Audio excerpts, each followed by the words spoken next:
দুধ লাগেনি।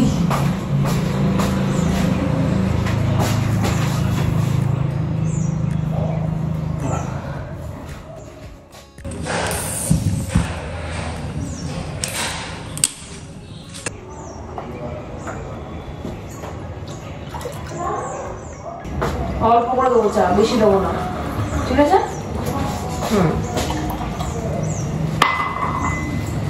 Good morning সকলকে।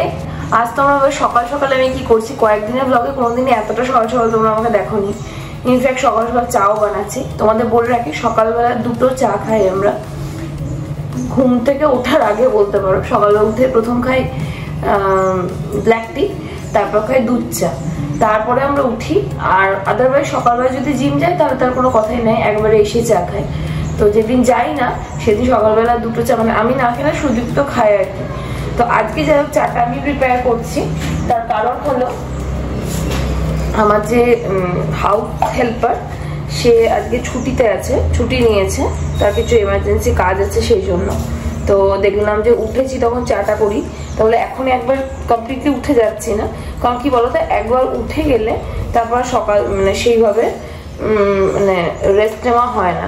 আমার শিডিউলটা তো মোটামুটি কম বেশি তোমাদের বলেছি, কাজে যেদিন আমি জিম যাই না সেই দিন চেষ্টা করি একটু বেশিক্ষণ শুয়ে থাকার। সকালের রেস্টে আমার সব থেকে বেস্ট হয় আর কি। তো সেই জন্য অ্যাকচুয়ালি কথা বলতে বলতে চাটা করছি তো, আর এদিকে চায়ের সমস্ত জিনিসপত্রও দিচ্ছি, তো সেই জন্য ক্যামেরা থেকে একটু এদিক ওদিক আমাকে তাকাতে হচ্ছে, এই হচ্ছে ব্যাপার।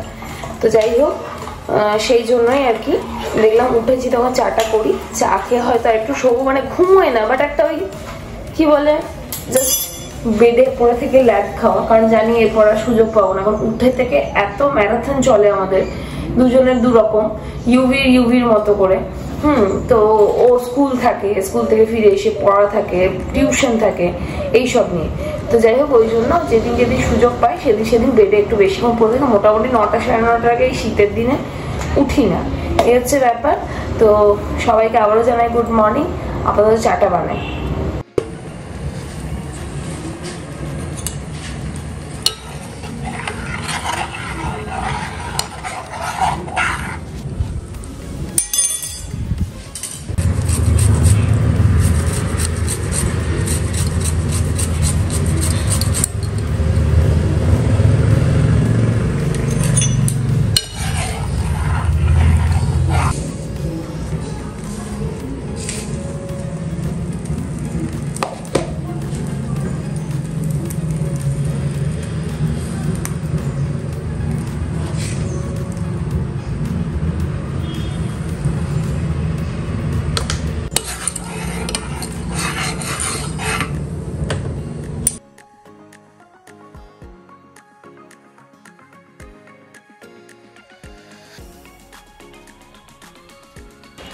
সকালের পরে আবার ডিরেক্টলি তোমাদের সঙ্গে এখন দেখা হচ্ছে পার্লারে এসেছি অনেকক্ষণ, লিটারালি অনেকক্ষণ এসেছি। বাট এইদিকে একটু কাজ ছিল টুকটাক, বুঝতেই পারছো সব একসাথে সামলানো, আস্তে আস্তে বুঝতে পারবে।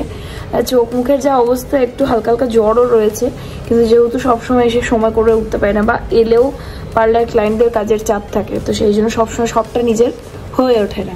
ওই জন্য আমি ডিসাইড করলাম, যেহেতু এখন একটু ফাঁকাই আছে, সেহেতু আমি ডিসাইড করলাম যে এই সময়টা একটুখানি নিজের একটু পরিচর্যা করে নিই। তো আমি একটু ক্লিন আপ করাচ্ছি, একটু গরম জল করে নেওয়া হয়েছে, তাতে অসুবিধা হবে না। ক্লিন আপটা করাচ্ছি আরও মোস্টলি রিল্যাক্সেশনের জন্য, কারণ আমি ভীষণ টায়ার্ড, লিটারেলি ভীষণ টায়ার্ড। ইউভির বার্থডে তো সমস্ত কিছু তোমরা দেখেছো, কী কী আয়োজন করেছিলাম সেগুলোও তোমরা দেখেছো।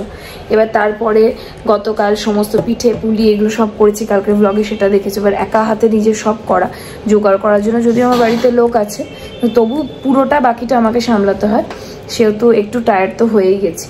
তো যাই হোক আজকে আমি এটা ক্লিন আপ করাচ্ছি, কিসে করাচ্ছি একটু দেখাই। এটা আমার বেশ ভালো লাগে, যদিও আমার স্যালন প্রোডাক্ট এটা একদমই নয়, তবে হ্যাঁ যারা হোম ইউজের জন্য করতে চাইছো তাদের জন্য আমার কাছ থেকে একটা সাজেশন আমি তোমাদের দেখাই। এটা হচ্ছে অ্যাজ গুডনেসের dragon fruit facial kit.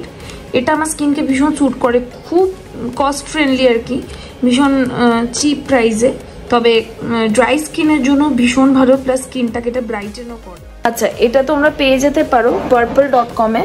purple.com-এ alts গুডনেসের সমস্ত প্রোডাক্টস পাওয়া যায়। তো যাদের ড্রাই স্কিনের মধ্যে পিগমেন্টেশনের সমস্যা আছে তারা কিন্তু এটা অনায়াসে করতে পারো। যাদের এক্সেসিভ অয়েলি স্কিন তারা করো না। তবে হ্যাঁ, স্যালনের প্রফেশনাল প্রোডাক্টের সঙ্গে এটাকে কম্পেয়ার করো না, সেই তুলনা অনেক বেটার।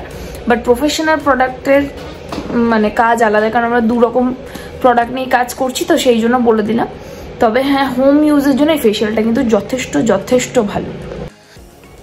এই যে থার্ড স্টেপ নিয়ে এখন আমি বসে আছি। থার্ড স্টেপ হলো ডিটানিং, ক্লেনজিং অ্যান্ড এক্সফোলিয়েশন হয়ে গেছে আমার স্কিনে, দেখে তো খুবই বাজে লাগছে নিশ্চয়ই এই মুহূর্তে, বাট ডিটানিংটাও খুব ইম্পর্টেন্ট। আমাদের ইন্ডিয়ান ক্লাইমেটিক ওয়েদারের যে অবস্থা, তাতে করে ডিটানিংটা করাটা খুবই দরকার। আর ডিটানের জন্য আমার অল টাইম ফেভারিট হচ্ছে এই O3 প্রফেশনালের ডিটান প্যাক। এটা কিন্তু ভীষণ ভালো, মানে অনেক দিনের পুরনো ট্যানও যদি স্কিনের মধ্যে থাকে এটা কিন্তু খুব ভালোভাবে চলে যায়। আমার ফেশিয়াল ডান করতে করতে মোটামুটি 3:30 বেজে গেছে। আর ভাই এসেছে পার্লারে একটু দেখা করতে, তোমাদের সঙ্গে ওকে পরে একটু কথা বলেছে। আপাতত আমার হেয়ার ওয়াশটা করিনি, কিরকম চাম্পি হয়ে রয়েছে। ফেশিয়াল করেছি, হেয়ারে ম্যাসাজ নিয়েছি, ওই জন্য এরকম অবস্থা হয়ে আছে।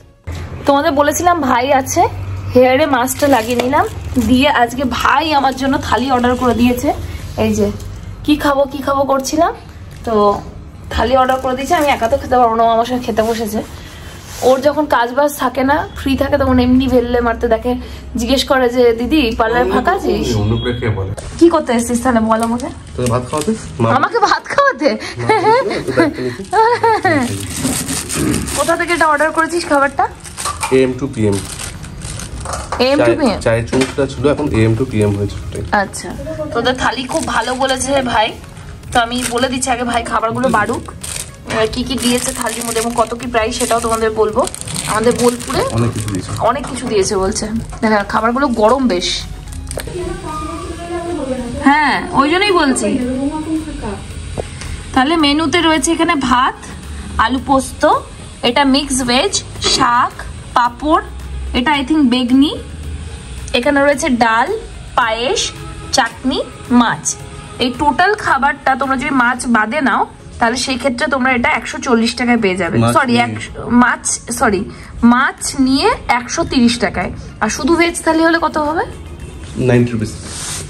শুধু যদি ভেজ থালি খাও তাহলে তোমাদের এটা পড়বে 90 রুপিস। অনেক কিছু দিয়েছে লিটারালি। আর ভাতটা অন্তত দুজন খেতে পারে, মোটামুটি যারা খায় তাদের দুজনের খাওয়া হবে আর কি। এবার মাছটা ঢালবো। হ্যাঁ, উফ সেই মাছ। যেহেতু আজকে ব্যাক টু ব্যাক অনেকগুলো কাজ ছিল, সেহেতু আমি বাড়ি আর ফিরিনি। আর ওই কারণেই দুপুরবেলা খাবারটা অর্ডার করেছিলাম, কারণ প্রচুর খিদে পেয়ে গেছিলো।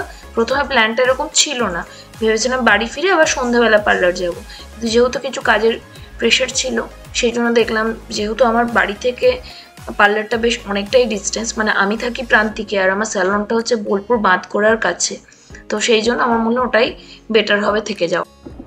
পার্লারে বেশ আজ কাজের চাপ ছিল, কাজটা ছেড়ে নিয়ে বাড়ি এসে এই সরু চাকলি বানালাম। সরু চাকলি বানিয়ে এই যে তরকাটা দিয়ে খাচ্ছি, এই তরকাটা এক দিদি দিয়েছে, তো ওইটা দিয়েই খাচ্ছি। তরকা ছাড়া আরো অনেক কিছু দিয়েছে, সেগুলো তোমাদের খেয়ে দেখাচ্ছি। গুড় দিয়ে তো সরু চাকলি ভালো লাগে, কিন্তু নুনটা যে কোনো তরকারি দিয়েও কিন্তু সরু চাকলি খেতে ততটাই ভালো লাগে। কিন্তু আমার সরু চাকলিটা খুব ঠান্ডা হয়ে গেছে, সেই জন্য একটু কেমন লাগছে।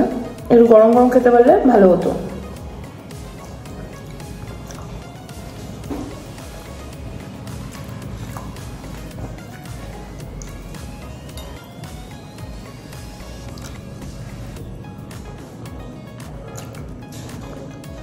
এই দেখো, এটা হলো মনে হয় সম্ভবত এটা সরা পিঠে।